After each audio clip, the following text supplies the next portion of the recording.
Hebat di Masa Depan. Perkenalkan, saya Ibu Siska Natalia dari Universitas Awal-Bros. Hari ini kita akan belajar mengenai interpretasi analisa gas darah dalam mata kuliah keperawatan gawat darurat. Yuk, mari kita belajar bersama. Halo, selamat pagi teman-teman perawat hebat di masa depan. Hari ini kita akan belajar mengenai interpretasi analisa gas darah.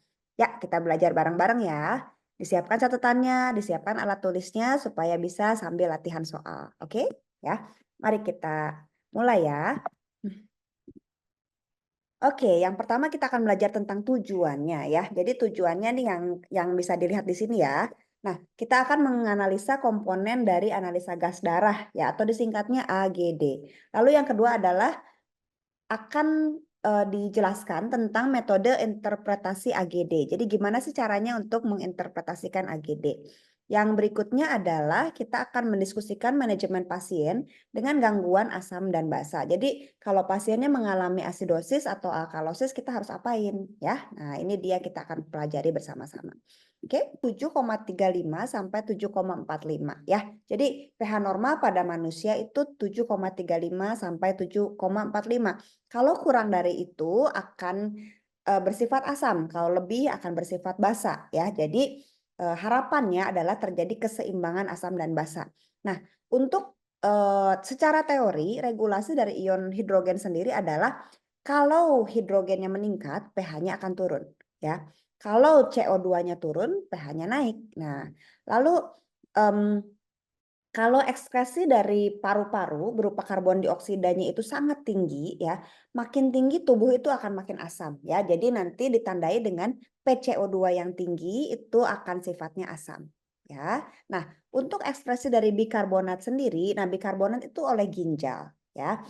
Oleh karena itu namanya adalah kondisi metabolik kalau bikarbonatnya bermasalah ya. Kalau yang tadi yang CO2 karena dari paru-paru kondisinya adalah respiratorik. Oke. Nah, kita balik lagi ke HCO3 ya. Jadi si bikarbonat itu merupakan mekanisme kompensasi sebetulnya ya. Karena yang pertama itu terkena adalah dari paru-parunya ya. Jadi akan ada mekanisme kompensasi dari ginjal. Nah, ketika HCO3 makin tinggi, kondisi tubuh akan makin basa ya atau makin alkali. Oke, nah ini secara teorinya. Nah, yang berikutnya adalah karena pH itu dibuat sebenarnya asalnya dari kompensasi dari paru-paru dan ginjal ya. Nah, kalau paru-paru hitungannya sangat cepat, hitungan menit, makanya disebutnya kondisi akut ya. Ketika ada kompensasi ginjal ini hitungan jam, jadi lama ya. Jadi ketika paru-parunya bermasalah itu akan dikompensasi oleh ginjalnya sehingga keseimbangan dalam tubuhnya normal lagi ya, pH-nya normal lagi. Nah, gimana kalau pasien-pasien memang kondisi ginjalnya yang rusak ya? Nah, kondisi ginjal yang rusak itu akan bertahun-tahun ya, sehingga memang kondisi metabolik ini adalah kondisi yang kronis ya, yang lama waktunya. Oke. Nah, jadi sebagai perawat apa yang harus kita lakukan untuk kolaborasi dengan dokternya? Kita harus mengusahakan masalahnya tertangani ya, dengan caranya adalah atau cirinya adalah pH kembali ke 7,35 sampai 7,45 ya. Jadi ke kondisi normal lagi. Oke. Nah, untuk menganalisa asam dan basa, kita harus menentukan tipe keseimbangannya gimana ya. Ketidakseimbangannya bagaimana? Apakah ini alkalosis, apakah ini asidosis? Oke. Lalu yang berikutnya, adakah kompensasinya? Jadi kita harus lihat adakah ini terkompensasi penuh atau sebagian ya. Nah, melalui video ini kita akan belajar gimana sih cara interpretasinya ya. Jadi silakan disimak, ini sangat berguna untuk ketika teman-teman perawat turun di klinik ya. Dan juga mungkin yang masih dalam sekarang lagi belajar S1 gitu ya atau D3. Nah, yang S1 terutama nanti ada UKOM ya. Di UKOM pasti keluar soal AGD. Jadi kita belajar bareng ya. Oke, nah ini dari bukunya dari Woodruff ya. Ini cara-cara yang mudah untuk menginterpretasikan AGD. Oke, yang pertama adalah analisa pH-nya ya, analisa pH-nya. pH-nya apakah ini asidosis atau alkalosis? Oke. Yang kedua kita ke PCO2 dulu. Jadi nggak usah ke PO2 dulu ya. Lihat dulu karbon dioksidanya. Oke, tadi kondisi akut di paru-paru ya. Karbon dioksidanya gimana? Tinggi atau rendah? Oke. Yang berikutnya adalah ke HCO3, ke kondisi metaboliknya. Apakah dia tinggi atau rendah? Oke. Nah, yang berikutnya nomor 4 adalah bandingkan. Bandingkan si PCO2 dengan CO2. Nah, dibandingkannya dengan pH. Jadi apakah sama-sama asam atau sama-sama basa? Nah, ini untuk kita mengetahui apakah ada kondisi metaboliknya ya. Nah, yang berikutnya adalah kita tentukan apakah PCO2 atau HCO3 berlawanan arah dengan pH. Nah ya, jadi kurang lebih nomor 4 dan nomor 5 itu mirip-mirip. Kita membandingkan sama-sama asam atau sama-sama basa. Oke, ya. Nah, yang terakhir adalah ini ya. Tertutupi sedikit ya. Jadi kita harus menganalisa antara PO2 dan saturasi O2 untuk tanda-tanda hipoksemia ya. Nah, ini saya tunjukkan ya, tanda-tanda hipoksemia. Jadi yang di atas ini ya. Jadi adakah hipoksemia atau kekurangan oksigen dalam darahnya ya. Jadi kalau pasien hipoksemia tentu saja kita harus memberikan oksigen dengan konsentrasi yang tinggi ya. Oke. Nah, ini yang di tabel di kotak yang warna biru, ini adalah yang tadi yang dari Woodruff ya. Nah, jadi kita yang pertama adalah ingat ya, golongkan pH. pH normal berapa? Ya, 7,35 sampai 7,45. Lalu yang berikutnya, PCO2 yang normalnya adalah 35 sampai 45. Jadi gampang sebetulnya untuk mengingat-ingatnya ya. Betul angkanya banyak, tapi gampang ya. Jadi gini, lihat tuh pH-nya ya. pH-nya ada angka 35, 45. Nah, 7-nya dibuang aja untuk kita mengingat nilai PCO2 ya. Nah, kalau PCO2 atau PaCO2 ini dia lebih dari 45 atau tinggi ya, berarti dia namanya adalah respiratorik ya dan sifatnya asam sehingga asidosis respiratorik ya. Nah, kalau misalnya PCO2-nya rendah, kurang dari 35, berarti dia kondisinya alkali, kondisinya basa ya. Jadi alkalosis respiratorik. Oke. Yang berikutnya ya, kita next. Nah, untuk HCO3 normalnya adalah 22 sampai 26. Kalau di rumah sakit ini ada mesin-mesin yang mengatakan nilai normalnya 28 ya. Ada juga gitu, ada yang 24 sampai 28. Nah, untuk saat ini kita memakai yang secara umum ya. Jadi nilai secara umum adalah 22 sampai 26. Oke, ya. Jadi jika kurang dari 22 atau turun HCO3-nya itu kondisinya asam. Ya, jadi dia asidosis. Dan ingat HCO3 itu apa tadi? Metabolik, ya, kondisi metabolik. Oke. Kalau tinggi berarti apa? Ya, alkalosis ya, alkalosis metabolik. Nah, lalu yang berikutnya adalah tentukan terjadi kompensasi atau tidak ya. Nah, CO2 dan HCO3 itu abnormal jika nilainya berlawanan. Misalnya yang satu asam, yang satu basa ya. Nah, yang berikutnya yang terakhir adalah lihat untuk tanda-tanda hipoksemia dari PO2 dan saturasi O2 ya. Good. Good ya, udah mengingat sampai sejauh ini bagus sekali. Oke, nah kita betul menginterpretasi AGD-nya pasien, tapi ingat, kita harus melihat penyebab utamanya apa. Misalnya, oh penyebab utamanya gara-gara memang paru-parunya rusak, dia kena ARDS ya, atau memang dia kena diabetes ketoasidosis ya, sehingga metaboliknya berantakan. Kena gagal ginjal kronis, wah gitu ya. Jadi kita harus lihat bukan hanya nilai AGD-nya yang kita tangani, tapi penyebab utama penyakit pasiennya apa ya, sehingga kita bisa mencapai keseimbangan AGD-nya ya dengan menangani penyebab utamanya. Oke, kalau pasiennya sianosis, hipoksia, tentu saja kita harus memberikan oksigen. Penyebab utamanya karena itu ya, karena kondisi hipoksianya. Oke, nah baru kita lihat komponen-komponennya dari asam basa dengan yang konsisten dengan gangguan pH-nya ya. Jadi baru kita bisa tangani seluruhnya. Oke, nah tadi kita belum bahas tentang base excess ya. Base excess itu adalah kondisi metabolik. Jadi dia sebetulnya sepaket dengan HCO3 ya. Nah, base excess ini normalnya -2 sampai +2 sampai +2 ya. Jadi di range -2 sampai +2 itu normal. Nah, kalau 0 berarti apa? Normal ya. Kalau nilainya 0 berarti normal juga, oke? Nah, lalu kita kalau mau menginterpretasi AGD, kita harus melihat kompensasinya ya. Jadi lihat nih ada kompensasi sederhana dan kompensasi yang kompleks ya. Apakah dia partially compensated atau fully compensated ya. Jadi lihat juga masalah di situ. Mungkin ini agak membingungkan kalau teori, tapi kalau ke angka-angka kita akan lebih mudah memahaminya ya. Jadi sabar ya, nungguin kita latihan soal. Nah, untuk manajemen keperawatannya sendiri, sebetulnya kita perlu mengkaji pasien ya. Apakah dia riwayat diabetes, apakah tadi gangguan ginjal, paru-parunya atau jantungnya bermasalah ya. Kita tangani penyebab utama. Nah, klien-klien dengan usia yang lanjut itu juga beresiko untuk mengalami ketidakseimbangan ketidakseimbangan gas darahnya ya.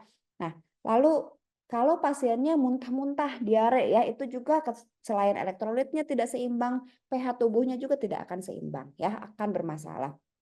Nah, untuk pasien dengan luka bakar, demam, dan terutama sepsis, ini juga sangat mempengaruhi sehingga pasien-pasien dengan sepsis itu seringkali memakai ventilator, seringkali memerlukan koreksi asam basa yang simultan ya, yang terus-menerus gitu. Jadi harus dilihatnya secara teliti gitu ya, tiap hari dilihat gitu ya, bagaimana nih perkembangannya. Oke. Nah, pasien-pasien dengan total parenteral nutrition atau nutrisi enteral ya. Jadi ada yang total parenteral itu yang full dari infus ya. Jadi nutrisi dari infus atau juga dia masih memakai NGT.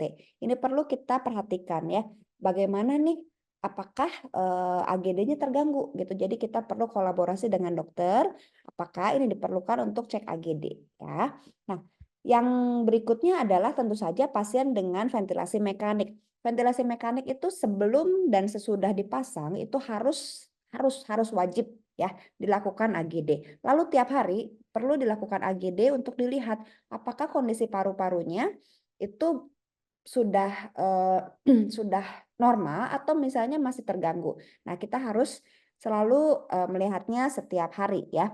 Jadi kalau di ICU silakan kolaborasi dengan dokternya, dengan anestesinya gitu ya, dengan intensivisnya. Jadi kita sebagai perawat bisa sama-sama membuat pasiennya kembali hidup, kembali berfungsi dengan baik ya, kembali sembuh. Oke. Oke, ini sebagai rangkumannya ya. Jadi kalau misalnya yang masih belum hafal, ini boleh di screenshot atau juga boleh ditulis ya. Jadi pH-nya 7,35 sampai 7,45, PCO2 35 sampai 45, HCO3 22 sampai 26, back excess-nya -2 sampai +2, PO2-nya 80 sampai 100, saturasi O2-nya adalah 95 sampai 100 ya. Ingat, saturasi O2 jika dianalisa gas darah kan itu diambil di arteri ya. Mungkin ada sedikit perbedaan dengan SPO2, saturasi yang ditempel di jarinya pasien ya. Karena kalau di jarinya pasien terpengaruhi dengan suhu ya, dengan kondisi di luar juga. Jadi mungkin ada perubahan sedikit ya, perbedaan. Oke, nah ini untuk memudahkan kita dalam nanti interpretasinya ya. Nah, jadi kita bisa lihat di sini. Jika yang begini, saya geserkan sedikit ya, sebentar ya. Oke, nah jika yang begini, kita lihatnya yang pertama nilai normalnya ya. Ketika nilai normal ini kalau kurang dari 7,35 berarti dia apa kondisinya? Asidosis ya. Ingat, asidosis itu asam ya. Yang berhubungan dengan asidosis itu yang asam-asam. Acid ya. Nah, kalau tinggi lebih dari 7,45 itu berarti basa atau alkalosis ya atau alkali. Nah, yang berikutnya adalah PCO2. PCO2 jika tinggi ya, jika karbon dioksidanya sangat tinggi dalam tubuh pasien itu akan menyebabkan tubuh pasiennya asam ya, sehingga dia asidosis. Nah, jika rendah ini akan menyebabkan tubuh pasiennya lebih basa sifatnya ya. Jadi dia kondisinya alkalosis ya. Jadi kalau tinggi dia asidosis, kalau rendah dia alkalosis ya. Nah, ini untuk HCO3. HCO3 kebalikannya, kondisi metabolik ya. Ketika dia rendah, ketika dia makin turun itu adalah kondisi asidosis ya. Lalu kalau tinggi itu alkalosis. Oke, sampai sini sudah bisa dipahami ya. Jadi kalau misalnya nilainya adalah kita coba ya tes latihan ya. Misalnya nilai pH-nya adalah 7,25, berarti dia adalah asidosis ya. Kalau dia PCO2-nya 50, nah berarti tinggi kan asidosis ya, sama-sama asidosis jadi namanya asidosis respiratorik ya. Nah, kurang lebih seperti itu, kita akan latihan lebih banyak lewat soal-soal di slide-slide berikutnya. Ini yang lebih detail, oke? Nah, seperti ini ya. Jadi yang tadi kita bahas ya, jadi ketika pH-nya turun, PCO2-nya tinggi, sedangkan HCO3-nya normal, itu berarti respiratory acidosis atau acidosis respiratorik. Ya, begitu juga dengan alkalosis. Jika pH-nya tinggi, lebih dari 7,45, tapi PCO2-nya rendah, kurang dari 35, sedangkan HCO3-nya normal, namanya apa? Respiratory alkalosis atau alkalosis respiratorik. Ya, nah yang metabolik juga kebalikannya hanya di nilai HCO3 ya. Oke, nah ini adalah contekan yang lebih detail lagi ya. Jadi ini nanti bisa ini ya, bisa dilihat lalu nah mungkin ini terhalangi. Jadi saya geser aja dulu ya sebentar ya. Oke, mungkin di sini ya. Nah, teman-teman, ini kan bisa dilihat nih ya yang sebelah sini ya.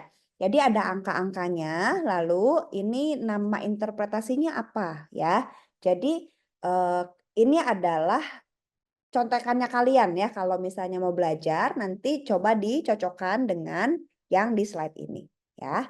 Jadi kalian bisa lihat nih, saya kecilkan dulu sebentar ya sayanya ya, supaya kalian dapat melihat dengan lebih jelas di sini ya. Nah, jadi teman-teman, nah ini saya gimana kalau kita pindahkan ke sini aja ya. Hmm, hmm. Oke, nah jadi teman-teman yang ini bisa dilihat seperti begini ya. Apa sih bedanya terkompensasi ya dengan terkompensasi sebagian dengan terkompensasi penuh? Gini, kalau dia terkompensasi sebagian, pH-nya itu belum normal ya. pH-nya itu belum normal. Jadi kuncinya adalah pH-nya belum normal. Oke. Nah, tapi jika sudah terkompensasi penuh, nih lihat ya, yang kedua nih yang warna putih. Nah, kalau terkompensasi penuh, dia pH-nya itu normal. Ya, tapi PCO2 dan HCO3-nya masih berantakan. Nah, jadi dia sebetulnya ada kompensasi tapi penuh. Kompensasinya penuh ya. pH-nya sudah kembali normal. Kompensasi itu nilai PCO2 atau HCO3-nya ada yang normal salah satunya. Ya. Jadi semoga dari sini sudah makin paham ya. Kalau belum masih bingung, kita ulangi lagi, oke? Dari atas deh. Nah, kalau dia tidak terkompensasi atau murni ya, murni itu adalah kalau asidosis pH-nya tentu saja rendah ya, kurang dari 7,35. Dan ingat kalau respiratory adalah CO2-nya yang tinggi dan HCO3-nya normal. Ya. Begitu pula kalau yang metabolik. Metabolik itu pH-nya rendah, PCO2 yang normal, HCO3 yang rendah. Ya. Jadi ada salah satunya yang nilainya normal. Oke, itu berarti murni. Oke. Nah, kalau terkompensasi ini kita lihat yang partially compensated ya, yang terkompensasi sebagian dulu ya, yang tabel yang ketiga.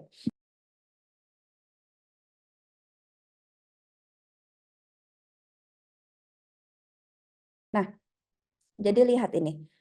Kalau asidosis respiratorik terkompensasi sebagian, itu pH-nya kurang dari 7,35. pH-nya rendah. Oke, karena respiratorik, jadi dia PCO2-nya tinggi. Nah, tapi nilai HCO3-nya tinggi. Jadi ada yang basanya. Jadi gini cara bacanya ya. pH-nya asam, PCO2-nya asam, tapi HCO3-nya basa. Nah, berarti ada sesuatu yang lain. Asam kok ada basa satu lagi. Nah, berarti dia terkompensasi. Oke. ya. Terus kita lihat kalau yang alkalosis ya, yang alkalosis. Nah, jadi kalau pH-nya 7,35, oke. Lalu PCO2-nya itu rendah, itu alkali ya, basa dan basa. Tapi HCO3-nya itu tinggi. HCO3-nya rendah. Nah, berarti ada sesuatu nih, ada yang terkompensasi ya. Jadi lihat yang ketiga nih ya. 745 kurang dari 35 kurang dari 22. Jadi pH-nya itu basa, PCO2-nya basa, tapi HCO3-nya asam. Ya. Jadi ada basa, basa kok ada asam satu? Ya harusnya kan basa juga gitu. Nah, jadi karena ada asamnya berarti dia terkompensasi. Ya. Nah, kalau penamaannya bagaimana? Lihat yang samanya dulu. Karena pH dan PCO2 sama-sama basa, jadi dia alkalosis respiratorik ya, baru kompensasinya dari HCO3-nya, dari metaboliknya. Jadi lihat yang samanya apa ya. Coba kita lihat yang metabolik alkalosis ya. Nah, coba kita lihat yang samanya apa? pH-nya tinggi ya, itu basa. Yang sama lagi apa yang warna biru juga? HCO3, kondisi metaboliknya ya, sama-sama basa lebih dari 26 atau tinggi ya. Nah, jadi yang sama-sama basa apa? pH dan HCO3. Jadi pH-nya itu alkalosis, HCO3 itu metabolik ya. Nah. Berarti namanya awalnya adalah alkalosis metabolik. Kompensasinya dari mana? Yang tengah coba lihat. PCO2-nya itu lebih dari 45. Jadi dia asam ya. Sehingga namanya adalah yang ini. Nah, karena PCO2-nya yang tinggi, yang asam, berarti namanya tadi alkalosis metabolik terkompensasi sebagian ya. Karena pH-nya belum normal. Oke, sedangkan yang normal adalah pH-nya yang normal itu kondisi terkompensasi penuh ya. Nah, ada juga kondisi kasus-kasus khusus yang ada mix sebetulnya ya. Ada kombinasi asidosis dan alkalosis. Nah, ini sebetulnya sangat jarang dikeluarkan di hukum ya. Tapi untuk di kasus nyatanya, kejadian aslinya itu ada ya. Kalau di hukum biasanya lebih jelas. Jadi tidak akan kombinasi alkalosis atau asidosis ya. Jadi dia akan fokus ya. Jadi betul-betul ini alkalosis respiratorik atau asidosis respiratorik atau juga metabolik ya. Oke, nah sekarang kita ke sini ya, ke soal-soal ya. Nah, jadi udah mulai siapkan ya coret-coretannya ya. Yang pertama kita lihat ya di sini ya. Oke, kita pindahkan dulu sini. Oke, baiklah. Yang ini ya. Nah, yang sebelah sini kita lihat ya. pH-nya adalah 7,25. Jadi dia rendah atau tinggi? Dia rendah ya. Dia turun. Nah, jadi karena saya nggak bisa coret-coret di sini, silahkan kalian yang bikin coret-coretannya ya. Nah, jadi lihat pH-nya turun ya. Terus lihat yang kedua apa kata Woodruff? Lihat PCO2 ya. PCO2-nya 65. Tinggi atau rendah? Tinggi ya. Jadi dia sifatnya apa kalau tinggi? Asam. Ya. pH yang 7,25 sifatnya apa? Asam. Jadi namanya yang di sini aja kita dengan dua ini kita bisa tahu ya. Asidosis respiratorik. Ya, tapi kita lihat dulu, jangan dulu bahagia di sini ya. Lihat dulu HCO3-nya. Nah, sama base excess-nya ya. Ingat, HCO3 dan base excess sepaket. Kalau HCO3 tinggi pasti base excess-nya tinggi.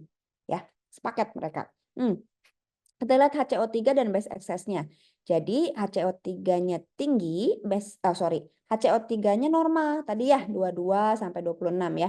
Terus base excess-nya juga normal ya. Karena ini masih normal, nah jadi yang kita punya masalah cuman di PCO2-nya ya. Jadi dia asidosis respiratorik murni. Oke. Nah, berikutnya kita lihat PO2-nya 50. Aduh rendah ya. Tadi normalnya 80 sampai 100. Saturasi O2-nya juga 82. Tadi harusnya 95 sampai 100. Nah, jadi PO2 dan saturasi O2 itu satu paket ya. Jadi dia mengalami hipoksemia. Oke, untuk yang kondisi akut ini kita bisa interpretasikan namanya adalah asidosis respiratorik dengan hipoksemia. Oke, udah benar? Yeay, ya. Kalau benar luar biasa. Oke, yang berikutnya adalah yang kondisi kronis. Nah, untuk kondisi kronis, ingat ini sudah ada kompensasi yang berjam-jam ya. Jadi kita bisa lihat sini. pH-nya 7,34. Sudah normal belum? Belum, ya. 7,35 normanya, memang cuma beda sedikit tapi belum normal ya. Jadi dia pH-nya 7,34 berarti asidosis ya. Yang berikutnya adalah PCO2. PCO2-nya wah tinggi sekali ya. PCO2-nya 64. Nah, 64 itu asam, jadi respiratorik ya. Kita punya dulu sekarang namanya asidosis respiratorik. Oke, nah kita lihat HCO3-nya. Oh, kok HCO3-nya yang sekarang tinggi nih ya. HCO3-nya 32, base excess-nya plus 8. Wah, tinggi. Oh, tinggi apa itu? Basa atau alkali ya. Asam, asam dan basa. Wah, ada yang aneh nih ya. Harusnya kan asam, asam, asam. Tapi ini kenapa? Asam, asam dan basa. Nah, jadi karena ada satu yang berlainan, satu yang berlawanan ya. Satu itu dalam artian HCO3 dan base excess ya. Jadi dia sepaket kondisi metabolik. Karena dia kondisi metaboliknya berlawanan dengan pH, pH-nya asam tapi metaboliknya basa, itu namanya berlawanan ya. Nah, jadi itu adalah terkompensasi ya. Lihat lagi, sekarang yang terakhir adalah PO2. PO2-nya adalah rendah ya, 65. Saturasinya juga 87 rendah. Jadi dia kondisinya hipoksemia. Oke, jadi kita lengkapnya apa? Coba ada yang sudah tulis. Nah ya, jadi pH dari pH ya, asidosis respiratorik terkompensasi sebagian dengan hipoksemia. Ya, oke, kita ulangi ya. Asidosis respiratorik terkompensasi sebagian dengan hipoksemia. Oke, good ya. Jadi sudah tahu ya kalian ya. Next ya. Untuk kondisi alkalosis sekarang ya, tuh udah ada judulnya nih. Tapi kita coba lihat deh ya, kayak gimana nih interpretasinya. Oke, siap? Ya. pH-nya 7,6. Waduh, tinggi banget ya. Ini basa ya. Jadi namanya alkalosis. Oke. Nah, PCO2 rendah. Ingat, kalau rendah berarti basa ya. Nah, karena sama-sama basa, pH basa dan PCO2 basa, ini namanya adalah alkalosis respiratorik ya. Kita lihat kompensasinya. Apakah dia terkompensasi? Lihat HCO3-nya. HCO3-nya 24 normal, base excess-nya 0 normal ya. Jadi tidak ada kompensasi, murni. Oke, hipoksemia ada nggak? Ada ya, 60 dan 89. Jadi PO2 dan saturasinya rendah ya, jadi dia hipoksemia. Jadi nama lengkapnya adalah alkalosis respiratorik dengan hipoksemia. Ya, gampang. Ini masih gampang, oke? Yang kronis, mari kita lihat lagi sini ya. pH 7,49 itu alkalosis ya, basa. Lalu PCO2 25 ya sama ya. Jadi dia kondisi respiratorik yang basa. Jadi alkalosis respiratorik. Lihat lagi ya HCO3-nya ya dan base excess-nya. Oh, HCO3-nya 19 rendah nih turun ya. Base excess-nya -5 ini juga turun. Nah, HCO3 dan base excess yang rendah itu asam kondisinya. Ingat tadi apa? pH-nya basa. Jadi dia berlawanan ya. Sehingga namanya adalah alkalosis respiratorik terkompensasi sebagian karena pH-nya belum normal ya. Dengan ada hipoksemia enggak? Oh enggak ya. Ini PO2-nya normal, saturasi O2-nya normal. Jadi tidak ada hipoksemia. Jadi namanya adalah alkalosis respiratorik terkompensasi sebagian. Oke, good ya. Nah, kalau terkompensasi penuh gimana Bu? Ya, kalau terkompensasi penuh itu pH-nya 7,45. Nah ya, Jadi pH-nya normal 7,45 atau 7,40 ya itu kan normal ya pH-nya ya. Jadi namanya terkompensasi penuh kalau pH-nya segitu. Oke, ya. Sudah paham? Good ya. Kita lanjut lagi. Oke, nah sekarang kita lihat ke kondisi metabolik ya. Sedikit lagi nih ya. Nah, ketika kondisi akut pH-nya tinggi ya, 7,5 misalnya 7,51 ya. Ini adalah basa alkalosis. PCO2-nya normal. Ah, ya. Jadi yang tidak normalnya yang mana? Oh, lihat HCO3-nya dan base excess-nya. Wah, tinggi ya. 32 dan plus 8. Tinggi. Jadi kita lihat yang sama-sama basa adalah pH dan kondisi metabolik. Jadi dia namanya alkalosis metabolik. Ya. PO2 dan saturasinya itu normal ya. Jadi tidak ada hipokseminya. Oke, jadi gampang ya. Yang akut namanya adalah alkalosis metabolik. Nah, yang kronis kita bisa lihat ya. Yang kronis adalah pH-nya masih tinggi nih 7,46 ya, masih melebihi dari normal. Nah, kita lihat PCO2-nya oh normal ya. Dia 3545 ya, naik sedikit lah ya. Nah, terus udah gitu tetap ada kenaikan, jadi ada kompensasi ya. Nah, tapi karena tinggi dia asam. Nah, kita lihat yang sama dulu ya, yang sama-sama basa. Apa tuh? Oh iya, HCO3 ya. Ini Ibu samakan angkanya supaya nggak pusing-pusing amat ya dengan angka-angka yang beragam ya. Nah, HCO3 dan base excess itu tinggi ya. Jadi kondisinya adalah basa metabolik. Oke, dengan PO2 dan saturasi yang normal. Jadi kita interpretasikan ya, namanya adalah alkalosis metabolik ya, karena sama-sama basa. Sekali lagi, alkalosis metabolik terkompensasi sebagian. Ya, ada yang betul? Good ya. Kalau betul hebat ya. Ayo yang belum betul kita belajar lagi ya. Atau bisa diulang lagi nih videonya ya supaya belajar lagi. Oke, nah kita mulai ke soal hukum ya. Nah ini soal yang bertingkat. Nah coba kita lihat nih ya. Seorang laki-laki 42 tahun datang ke UGD dengan sesak napas. Nah lihat nih penyebab utamanya sesak napas karena TB paru. Jadi kamu harus tangani TB parunya ya. Jadi kolaborasi nanti berikan antibiotik sama dokternya. Dan juga oksigen ya. Nah hasil pengkajian menunjukkan respirasinya 30 kali per menit sesak ya, tensi 110/65, frekuensi nadi 118 kali, saturasi 89 ya. Nah, pasien terlihat gelisah. Ini data-data yang mendukungnya. Hasil AGD menunjukkan bahwa pH-nya 7,47, PCO2 25, PO2 80, HCO3 25,2, base excess-nya 2, saturasi 88. Nah, terapi oksigen manakah yang akan Anda berikan? Jadi bukan interpretasi AGD-nya apa ya.